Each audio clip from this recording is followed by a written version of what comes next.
in looking at this, the angle of the neck relative to the two E strings, I'm not happy with how close the low E string is to the edge once I've strung this up after doing a brief gluing.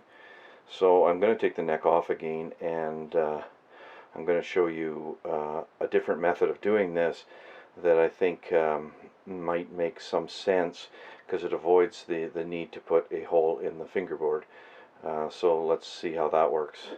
I couldn't do this last time because this neck, the dovetail joint, was full of epoxy. So I want to try it again now that I've glued it up with fish glue and see how well this works. So I'll show you that in just hopefully a few minutes. So I've already had this neck off, so I know approximately where the dovetail joint is, but what I'm going to do first is calculate the distance between the edge of the body and the 15th fret. Well, in this case it'll be the 13th fret. No, 15th fret. Okay, so the 15th fret. So I'm going to put my gauge down here and just check and see where that will be. So that comes out to, again,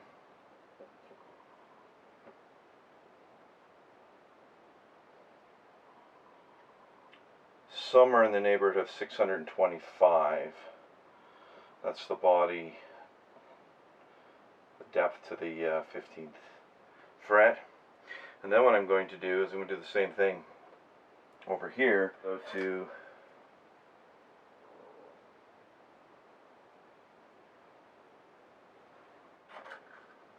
about 875. So we've got 875, and we've got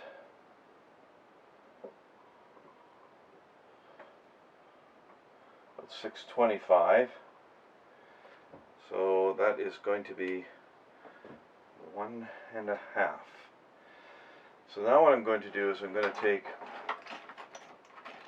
a drill bit, and I'm going to mark it to be 1.25.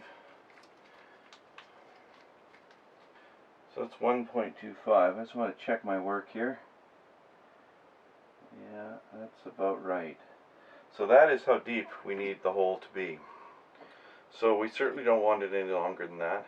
So I'm going to mark this drill bit at that point. Put a little tape around it.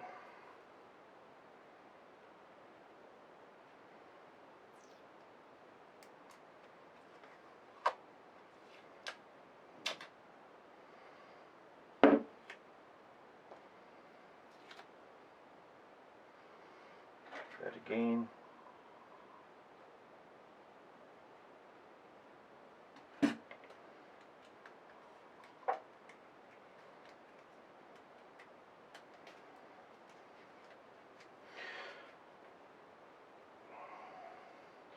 So instead of drilling down through the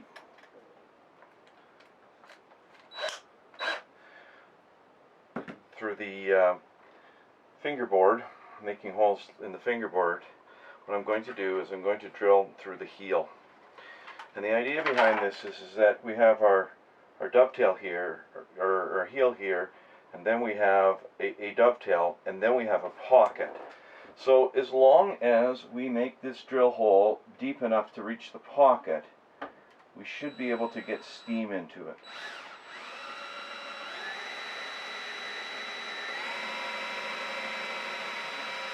And I felt it slip there, which means that we are right into the pocket.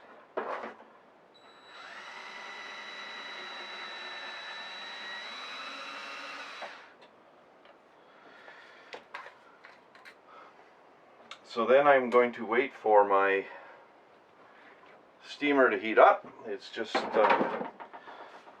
heating up now. It should take a little while because it's got a full thing of water. And then we're going to steam this off. I'm going to get my neck jig on here to begin with, and then we will take it from there and see how this works. The steam should be going down through that hole, it should hit the pocket. Even if the drill's a little deeper, it'll still be into the neck block and the steam won't be able to go any further. The only place it can go up is up the gap, and I can see, ooh, it's definitely steaming on the top here. I can see that there's water forming here. Yeah, that is definitely coming right up the top. So you can see steam coming out here, which means I've made the pocket, and this is getting very warm right here. I don't think this is going to take very long at all. So that's basically how you can come in from behind rather than from the top to create the steam.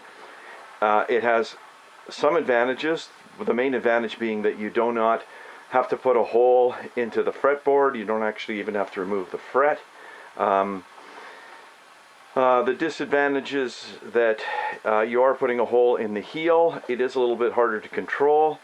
You're not actually going down the diagonals near the dovetails, which you might have otherwise been doing if you have two holes going down. But I think it's a lot easier to patch a mahogany heel than it is going to be to patch a rosewood fingerboard. So even though it's under the fret, I think that this has some advantages. You could even, if you wanted to, go in through the strap button hole if it's at the right angle, at the right spot, and then you would have a hole that would be basically completely hidden. So let's just see if this works. We'll wait a few minutes and hopefully this gets heated up and off comes the neck. That heel just released, and the dovetail is out. I can take this off now. I can feel that it is loose.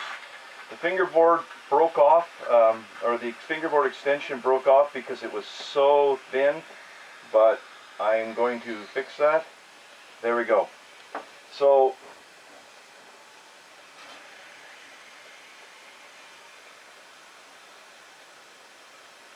you can see here how the needle is through here. There's a piece that's chipped off there, but it's going all the way in. The hole goes all the way in. I can feel the steam blowing all the way to here.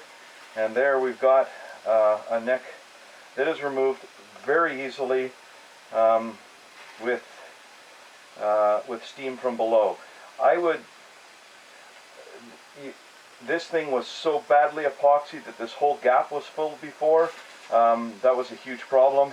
It didn't work particularly well with that. Fortunately, at one point the heel separated from the neck right here, and I was able to get that off. So I'm going to now fix the misalignment. I would suggest that people consider this. It's not for every particular situation, but it could work for some. Hope you found that useful.